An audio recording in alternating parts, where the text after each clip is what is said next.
She thought no one would ever notice her pain until a billionaire CEO opened her trunk and froze. The wind that morning was sharp enough to sting the skin, slicing through the narrow side streets like invisible blades. Michael Hayes pulled the collar of his brown wool coat higher against his neck, his polished shoes clicking against the pavement with measured, deliberate steps. The city was only just waking up. A pale sun fought to break through the layers of gray clouds, casting faint shadows on the slick asphalt. His mind was locked on business. In less than 2 hours, he had a meeting with potential investors that could determine the future expansion of his company. Every detail was already planned in his head: what he would say, how he would say it, how to turn hesitation into agreement. Michael Hayes did not make mistakes. He was a man of precision, of order, of control. And then he heard it. It was faint at first, so faint he might have mistaken it for the wind whistling through the gaps between buildings. But when it came again, it was unmistakable. A small, shaky sound. A sob. He slowed, scanning the street.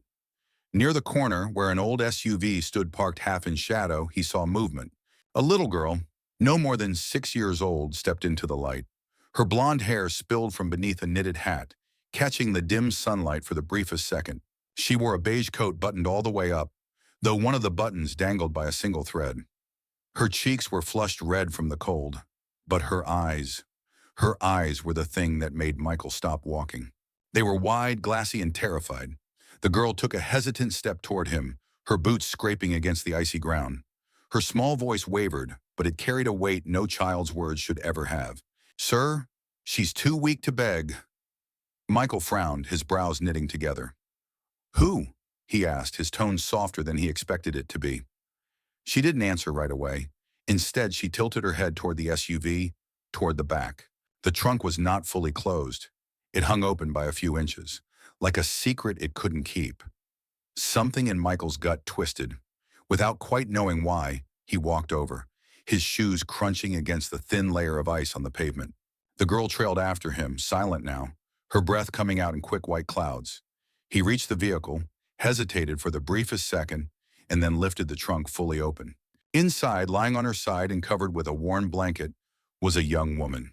Her long blonde hair spilled across the fabric like a faded halo. Her skin was pale, almost gray, and her lips had the bluish tint of someone who had been in the cold too long. She wore a green coat, once beautiful, now frayed at the cuffs and streaked with dirt. Her body looked fragile, almost weightless, as though she hadn't eaten properly in days. Michael felt something he rarely experienced, an unsteady, unfamiliar rush of panic. He crouched down, searching for signs of life. His gloved fingers brushed her cheek. Her skin was icy. He pressed 2 fingers to her neck and felt it, a faint, sluggish pulse. She was alive, barely. "She's my aunt," the girl said, her voice trembling now. We ran away, but she got sick. She couldn't walk anymore. I didn't know what to do." Her words fractured at the edges like glass about to shatter. Michael turned to look at her fully. She was trying so hard not to cry, but her chin quivered with the effort. For a moment, he just knelt there staring at them both. He could have kept walking. He could have told himself it wasn't his business, that someone else would handle it. But the thought made something inside him recoil. In one fluid motion, he pulled out his phone and dialed emergency services, his voice low but firm as he relayed their location and the woman's condition. When he hung up, he took off his coat without hesitation and draped it over the woman, tucking it around her to shield her from the bitter air. The little girl just stood there, watching him with wide, uncertain eyes. "Don't worry," he said quietly, meeting her gaze. "She's going to be all right. I'll make sure of it." The sound of approaching sirens cut through the cold morning air. Michael didn't know why he felt so certain of his own words, but in that moment, a decision had been made. One that would change all 3 of their lives forever. The ambulance arrived within minutes, its red and white lights slicing through the gray morning like shards of urgency. The paramedics moved quickly, their voices clipped and professional as they assessed the young woman in the green coat. Michael stepped back to give them space, but his eyes never left her face. She was beautiful, even in her fragile state, though not in a polished, effortless way like the women he often met at business events. There was something raw about her beauty, something real. The little girl stood close to him now, almost hiding behind the side of his coat as the paramedics gently lifted her aunt onto a stretcher. She clutched the edge of his sleeve, as though afraid that if she let go, everything would collapse around her. Michael noticed her fingers were ice cold, and without thinking, he reached down and took her small hand in his gloved one. "What's your name?" he asked, his voice soft but steady. "Lily," she said, barely above a whisper. "And your aunt?" "Emma," she murmured, her gaze fixed on the stretcher as they loaded it into the ambulance. Michael nodded, his mind already turning over possibilities. He could simply let them go with the paramedics. His responsibility would end there. But something about Lily's eyes and the way her voice had broken when she said Emma's name refused to let him walk away. The medic glanced back at him. "Your family?" Michael hesitated for the briefest second before answering. "Not exactly, but I'll come along." He climbed into the back of the ambulance without waiting for permission, taking a seat beside Lily while one of the medics secured Emma and placed an oxygen mask over her face. The inside smelled faintly of antiseptic and cold metal. Every bump in the road seemed to jolt Emma's fragile frame, but she didn't stir. Lily sat rigid beside him, her small hands folded tightly in her lap. "She didn't want to come here," she whispered suddenly. She was scared. "Of the hospital?" Michael asked. Lily shook her head. "Of people. Of someone finding us." The words lingered in the air between them like an unspoken warning. Michael studied the girl for a moment, but didn't press. Not yet. The ride was short, but it felt much longer. When they reached the hospital, Emma was whisked away behind swinging double doors. A nurse directed Michael and Lily to a waiting area with harsh fluorescent lighting and stiff chairs that seemed designed to discourage lingering. Lily sat beside him in silence, her small legs dangling above the floor, swinging slightly as though she didn't know what else to do. A nurse eventually approached, clipboard in hand. "We'll need some information for her admission," she said, glancing between Michael and Lily. Lily's eyes darted toward him in panic, as if silently pleading for him to handle it. Michael straightened in his seat. "I'll take care of it," he said, and the nurse led him to the reception desk. As he answered the questions, Emma's name, estimated age, any known allergies, he realized how little he actually knew. And yet, when the nurse asked about the billing, his voice didn't falter. "Put it under my account," he said, sliding his black credit card across the counter. When he returned to the waiting area, Lily was curled up in the chair, hugging her knees. He sat down beside her, lowering his voice. "They're taking care of her. She's in the right place now." Her lip trembled. "They won't send her away?" Michael frowned. Why would they send her away? She hesitated, her eyes darting to the door as if she expected someone to walk through it at any moment. "Because bad people don't like it when we disappear." It was an odd thing for a 6-year-old to say, and Michael felt a prickle of unease crawl up the back of his neck. He wanted to ask more, but just then, a doctor approached, his expression serious but not grim. "She's stable for now," he said. "Severe dehydration, mild hypothermia, and she hasn't eaten properly in quite some time. She'll need rest and monitoring, but she should recover." Relief washed over Lily's face, but Michael could see the exhaustion settling into her small frame. He glanced at the doctor. "And the girl?" The doctor smiled faintly. "She's perfectly healthy, just tired." When they were allowed to see Emma, she was resting in a small private room. The harsh lighting had been replaced with the soft glow of a bedside lamp, and her breathing was deeper now, steadier.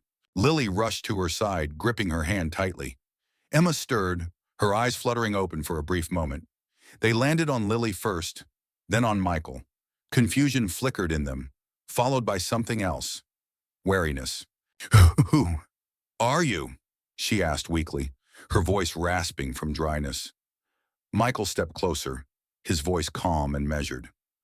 "Someone who happened to be in the right place at the right time, and someone who's not planning on leaving you here alone?" For a moment she just stared at him, as though trying to decide if he was a threat or a lifeline. Then her eyes closed again, but not before he caught a flicker of something. Relief, buried beneath layers of exhaustion and fear. Michael stood there for a long moment, watching them both. He didn't know why he felt so certain about it, but deep down, he knew this was not the end of their story. It was the beginning. The morning light filtered weakly through the hospital blinds, casting pale stripes across the white bedsheets. The steady hum of medical machines was the only sound in the room, except for the occasional soft rustle when Lily shifted in the armchair where she had curled up to sleep. Michael had not left the hospital all night. He was still in the same seat beside Emma's bed, his elbows resting on his knees, his sharp brown eyes studying her face. Emma stirred slowly, her breathing uneven, and then her eyelids lifted. She blinked at the ceiling before turning her head toward Lily. The little girl was still sleeping soundly, her hair spilling over the side of the chair like a pale curtain.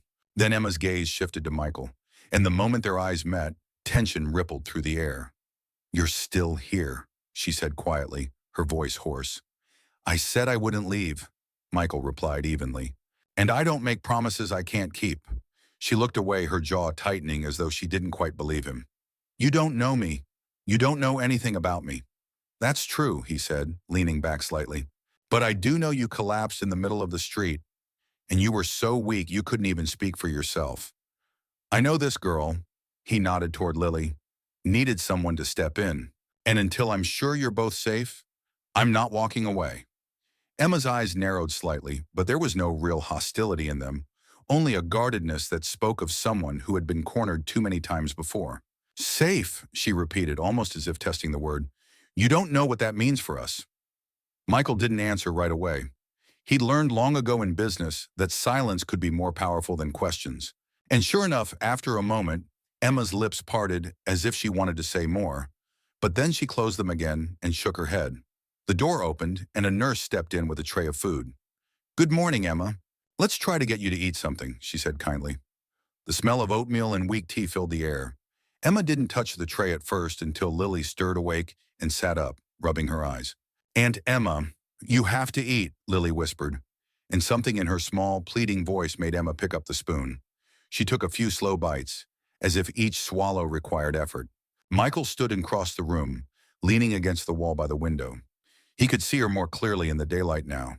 She was striking, with high cheekbones and eyes that seemed far older than her 30 years. But there was something else there too, a weariness that didn't come from physical illness alone.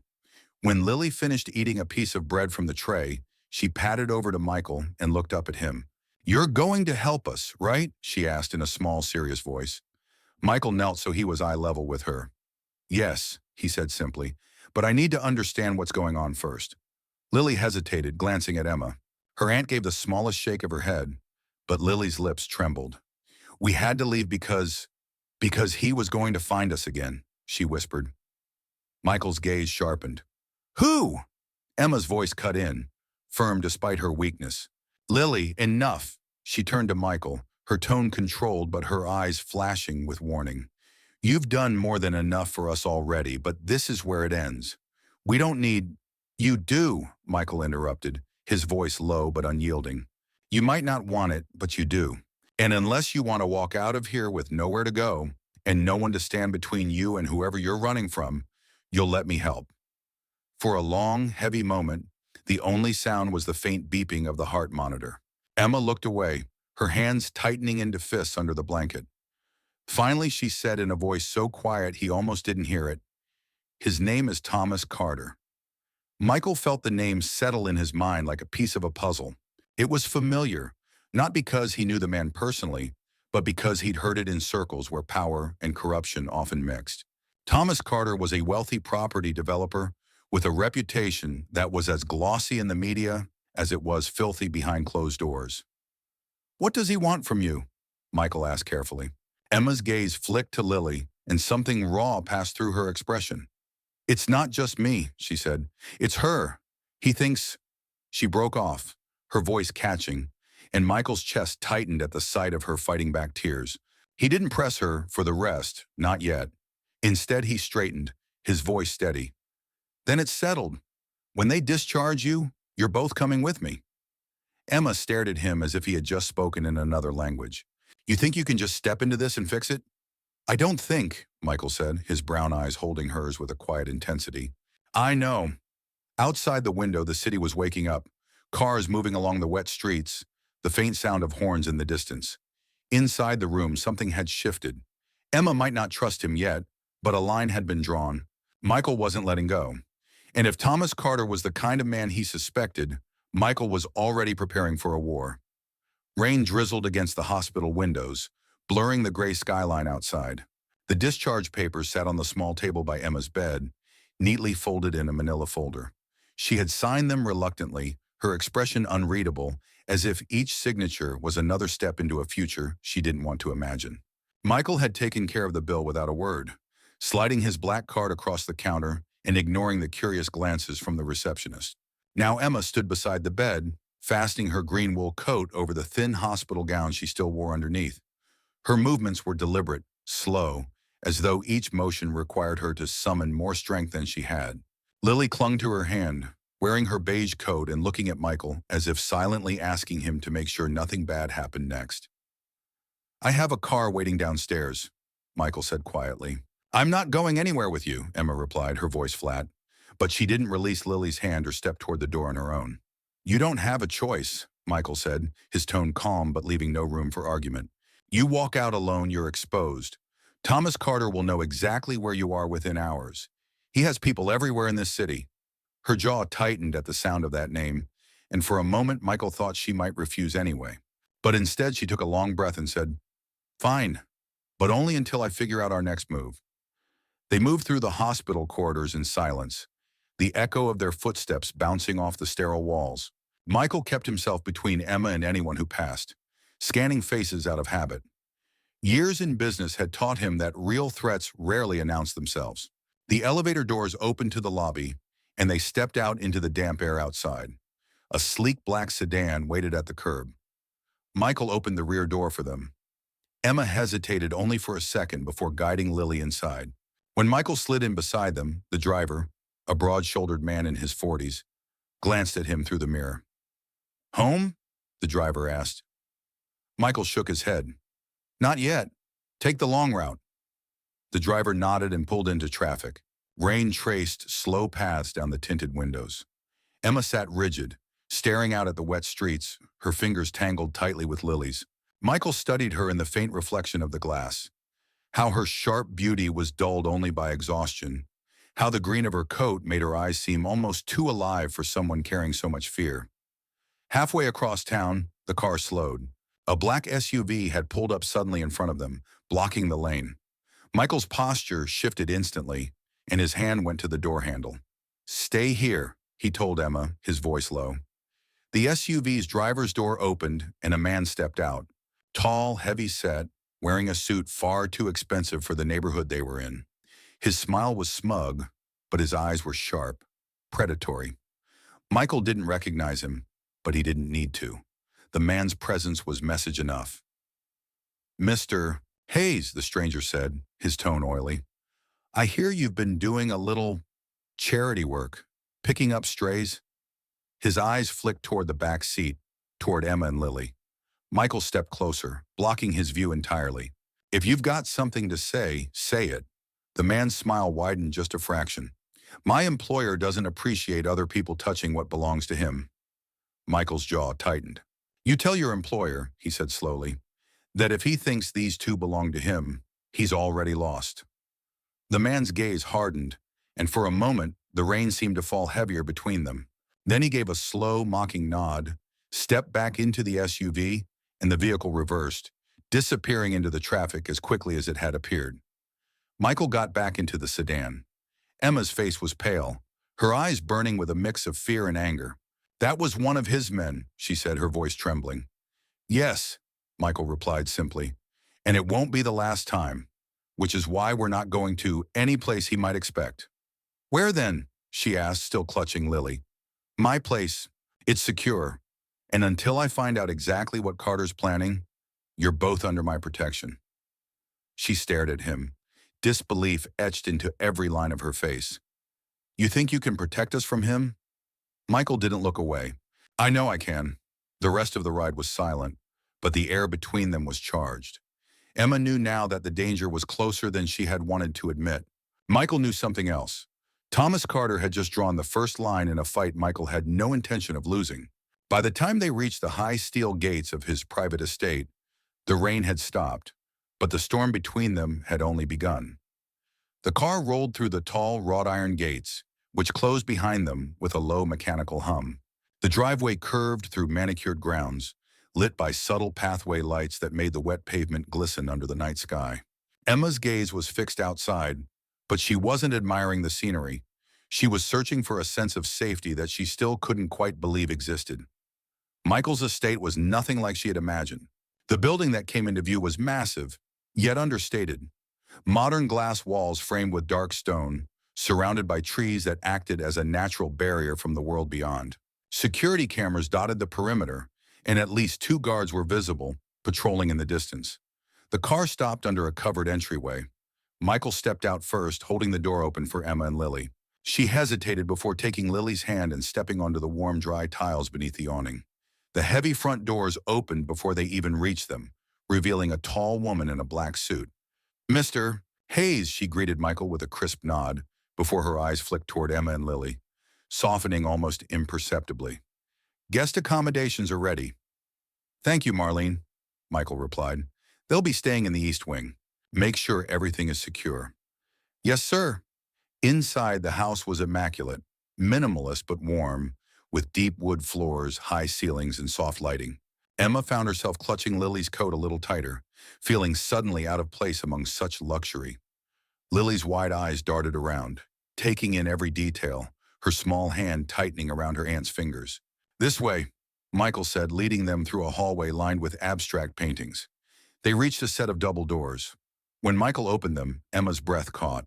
The room was spacious, with a king-size bed, a smaller bed prepared for Lily, soft cream-colored bedding, and floor-to-ceiling windows that looked out into the quiet darkness of the garden. A fireplace flickered gently on one wall, casting the space in a golden glow. "This is too much," Emma said, still standing by the door. "It's safe," Michael countered simply. "That's the point." Marlene entered, carrying a tray with tea and a plate of warm bread. "If you need anything, pick up the phone beside the bed," she said, her voice gentler now. She set the tray down and left without another word. Michael lingered by the door. "Rest tonight. Tomorrow we talk." Emma's brow furrowed. "Talk about what?" "About Carter. About what he's really after." She swallowed hard. "I told you, he's dangerous. That's all you need to know." Michael's eyes locked on hers. "It's not, because I can't protect you from something I don't understand, and I will protect you." The weight in his voice made her look away. She sat on the edge of the bed, brushing Lily's hair back from her forehead. "We've been running for so long," she murmured, almost to herself. Michael didn't push further. He simply nodded once and left, closing the door behind him. Hours passed. The house was quiet, but Emma couldn't sleep. Every creak in the hallway made her tense. She rose from the bed and walked to the window, her reflection faint against the darkness outside. The garden was still, until she noticed it. A shadow, moving between the trees. Her heart jolted. She blinked, leaning closer to the glass. It was gone. Maybe it was her imagination. Maybe she was too exhausted to think straight, but her gut told her otherwise. She turned back to the bed, her mind racing. She didn't wake Lily. She couldn't. Instead, she picked up the phone beside the bed and pressed the button. Within seconds, Marlene's voice came through. "Yes, miss?" "There's someone in the garden," Emma whispered. There was no hesitation. "Stay in the room. Lock the doors." The line went dead. Emma crossed the room in 3 strides, locking the balcony door and pulling the curtains shut. Her pulse hammered in her ears. Minutes later, she heard quiet footsteps in the hallway outside. Then Michael's voice, calm but edged with steel, speaking to someone. She couldn't make out the words, but she caught the low, urgent tone. The door opened, and Michael stepped inside, his hair damp from the night air. "It's handled," he said simply. "What does that mean?" she asked, her voice sharper than she intended. "It means Carter is closer than I thought. And he knows you're here." Emma's stomach sank. "So we're not safe." Michael's eyes held hers, unwavering. "Number. But we're ready now." That night, Emma lay awake beside Lily, the warmth of the fire doing nothing to ease the cold knot in her chest. She realized something that both terrified and relieved her. Michael Hayes wasn't going to let them go. Not now. Not ever. Rain poured in heavy sheets that night, turning the gardens into a glistening maze of shadows and reflections. The security lights that lined the edges of the estate flickered against the wet ground, casting ghostly silhouettes across the tall hedges. Inside the East Wing, Emma sat on the edge of the bed, her back straight and tense, unable to sleep. Lily had finally drifted off, her small hands still curled around the edge of her blanket. But the unease that had been gnawing at Emma all evening refused to loosen its grip. It had been less than 24 hours since she saw the figure in the garden, and Michael had tightened security, doubling the number of guards on patrol. He assured her it was precautionary. But Emma could read the shift in his expression. There was nothing casual about it. He was preparing for something. The clock on the wall ticked softly, the only sound besides the faint crackle of the fire. Then somewhere beyond the thick walls, a sound broke through the quiet, a metallic clink. Then another. Emma froze. Her eyes darted to the balcony door, and for a brief moment, she thought she saw movement, the faintest ripple of shadow behind the glass. She slipped off the bed and moved toward the phone, her bare feet silent on the carpet. Her fingers had just touched the receiver when the estate's alarm system blared to life. A sharp, urgent wail that shattered the stillness. Lily stirred, frightened, clutching the blanket tighter. Before Emma could react, the door burst open and Michael strode in, wearing a dark sweater and carrying something she had only glimpsed in his hands before, a sleek, matte black pistol. His eyes scanned the room in an instant, locking on Emma. "Stay here, don't move. Don't open this door for anyone but me," he said, his voice clipped, cold and entirely unlike the man she'd seen in the warmth of the living room earlier. "What's happening?" she demanded, her voice shaking. "They're here." That was all he said before turning and disappearing down the hall, shutting the door firmly behind him. Emma rushed to Lily's side, pulling her into her arms as the sound of hurried footsteps echoed in the distance. The alarm's shrill wail was replaced by something worse. The faint, muffled thud of boots against wet ground outside, and the low bark of commands shouted over the rain. She could hear the guards moving quickly, their voices tense. Then came the gunshot. It was sharp, close enough to make Lily flinch and bury her face into Emma's shoulder. Emma's breath came faster. She wanted to stay in the room to follow Michael's orders, but every instinct told her she needed to know what was happening. She set Lily gently on the bed. "I'll be right back. Stay here, baby." "Don't open the door," she whispered, brushing a kiss against the girl's hair. Emma eased the door open just enough to slip into the hallway. The polished floors gleamed under the dim wall sconces, the air smelling faintly of rain that had blown in from open windows somewhere. She could hear the commotion coming from the direction of the main garden. She crept along the hallway, her heart pounding, until she reached one of the side windows. Through the rain-streaked glass, she saw them. 3 figures in dark clothing, faces obscured by masks, moving quickly across the lawn toward the side of the house. One of them carried something, a heavy, rectangular case, and then Michael appeared, emerging from the shadows like a force of nature. He moved fast, purposeful, his pistol raised and aimed with the kind of precision that made it clear he wasn't guessing. 2 of the men bolted, but the third, the one with the case, hesitated just long enough. Michael shouted something she couldn't hear over the storm. The man didn't stop. Another gunshot cracked through the night, and the man stumbled, dropping the case into the wet grass. He clutched his shoulder and ran, vanishing into the darkness beyond the property line. Within seconds, Michael was kneeling by the dropped case, opening it, and whatever he saw inside made his entire posture change. Even from this distance, Emma could see the rigid tension in his shoulders, the way his jaw tightened. He closed it quickly and handed it to one of the guards, who immediately took it toward the house. Michael stood there for a moment, scanning the perimeter with a predator's stillness, before finally turning back toward the main entrance. Emma ducked away from the window, hurrying back to the room before he could catch her wandering. She had just pulled Lily back into her arms when the door opened again.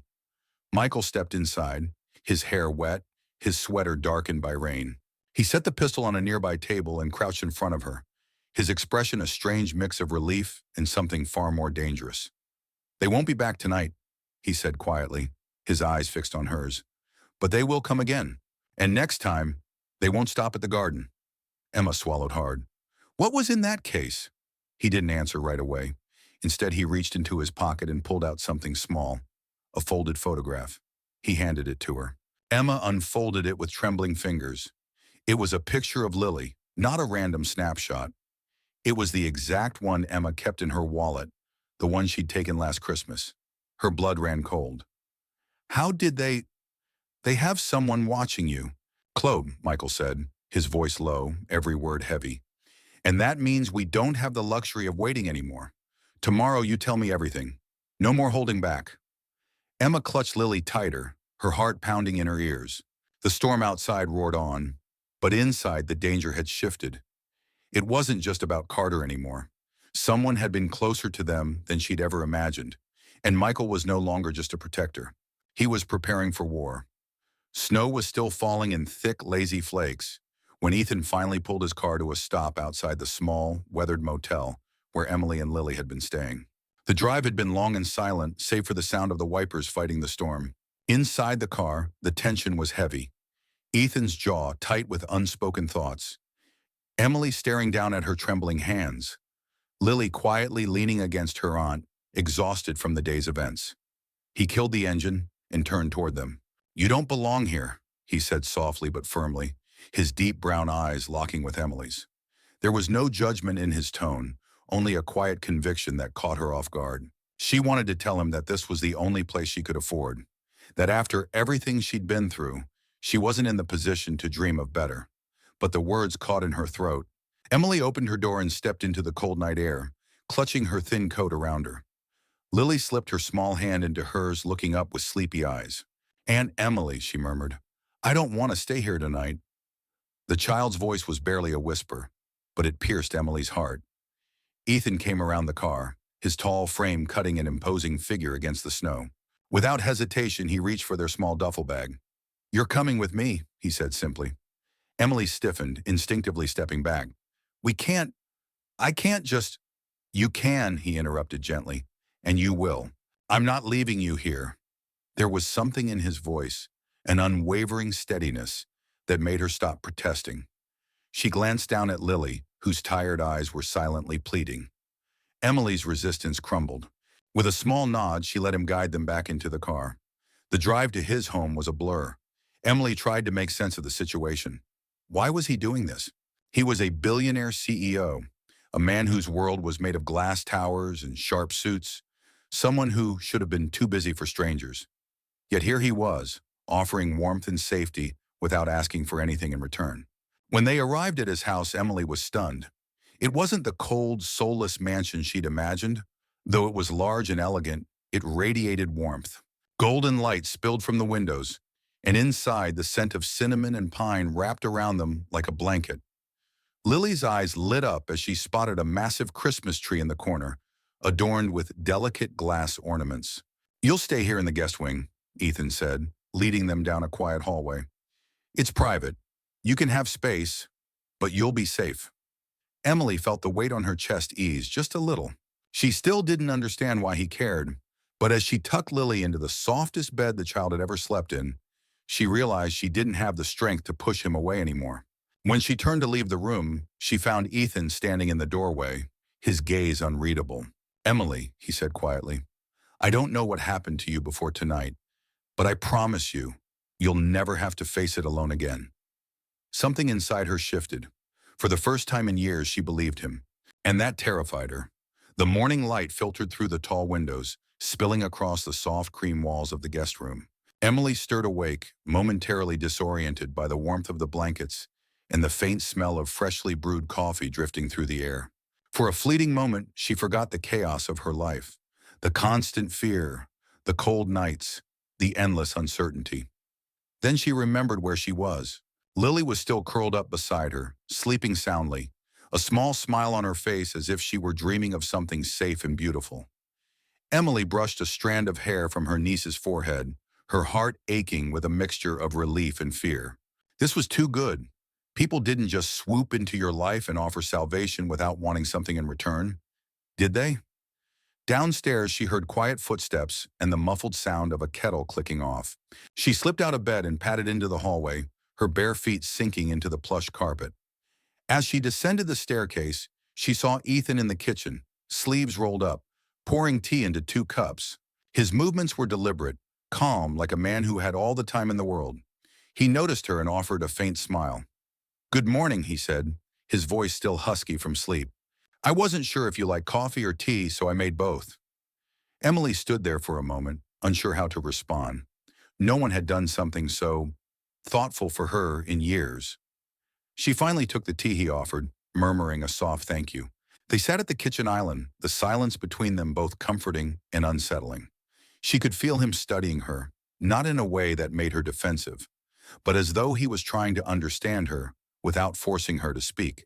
After a few moments, he set his cup down. Emily, I know you don't want to talk about what happened before we met, but I need you to know something. Whatever it is, it doesn't scare me away.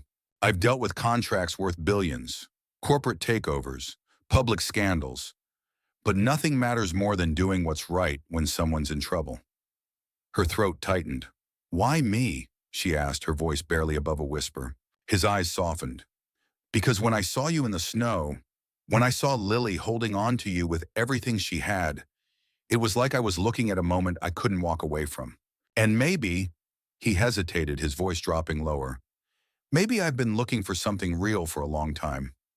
Before she could respond, Lily's small voice floated into the kitchen. Mr. Ethan? She said shyly, clutching the oversized sweater he had given her the night before.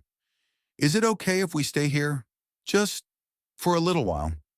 Ethan smiled and crouched down so he was at her level. You can stay as long as you want. Emily's chest tightened again, but this time with something new, something like hope. The days that followed blurred into a strange, gentle rhythm.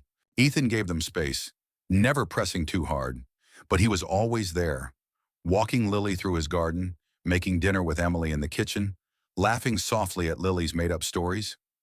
Slowly, the guarded look in Emily's eyes began to fade. Then one night, a week later, there was a knock at the door. Loud, urgent. Emily froze, the color draining from her face. Ethan moved instantly, stepping in front of her before she could speak. When he opened the door, a man stood there. Tall, rough-looking, his eyes cold. I'm here for her, the man said, nodding toward Emily. Ethan's voice was like steel. Number you're not. The man's smirk faltered, but he stepped forward. She owes me, and unless you want trouble, you've already found it, Ethan cut in, his tone dangerously calm. Leave. Now before I make sure you never come back. The standoff lasted only a few seconds, but the tension felt like it stretched for hours. Finally, the man muttered something under his breath and turned away, disappearing into the night.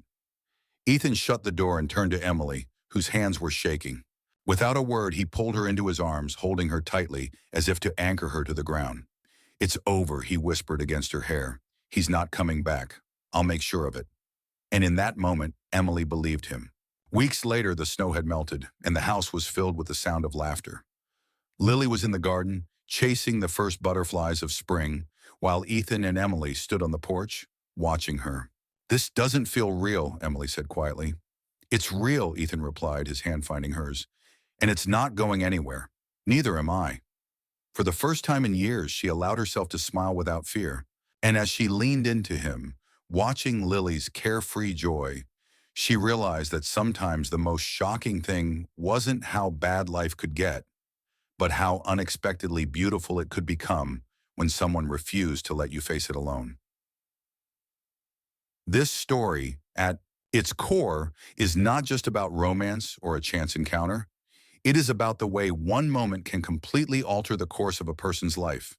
It's about resilience in the face of unbearable hardship, the quiet strength hidden in those who have endured too much, and the unexpected compassion that can come from the most unlikely of people. What I love most about this ending is that it leaves you with hope, not because everything turned out perfectly, but because the characters earned their happiness. Every tear, every struggle, every sleepless night led to a place where love was no longer a dream, but a safe harbor. The billionaire's transformation from a man closed off by his own past to someone willing to fight for a woman and a child he barely knew is what makes their journey so powerful. It's not a fairy tale. It's a reminder that miracles don't always come with magic wands.